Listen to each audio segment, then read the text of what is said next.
Mga turista enjoy sa ila bakasyon kag Christmas celebration sa Boracay.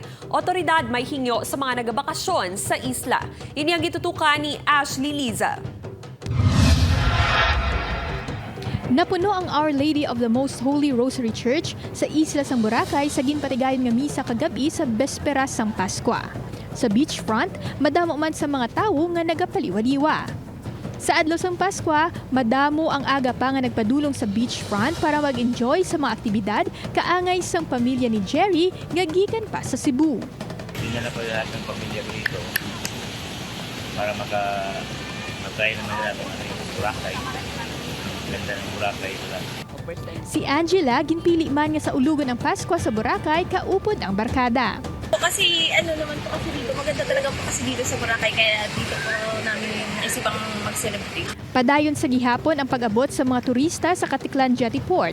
Gani ang kapulisan, kaupod ang Philippine Coast Guard nakaalerto. Yung mga canine units rin po tayo to check the luggage, yung mga cargos po ng ating mga bisita. 34 kaduga nga police personnel ang ginugment sa isla para masiguro ang seguridad sa mga bisita. So far, wala naman po mga major crimes na tayong naitala. Sa pagdamo sa mga turista, may hinyo naman ang otoridad. We re-emphasize the responsible tourist, no? Yung sa atin lang naman dito na they will have that great experience while they are here in our island of Boracay. Na sana maging responsible sila in terms of their safety as well, and as well as with, especially with our mga sa solid waste natin dito.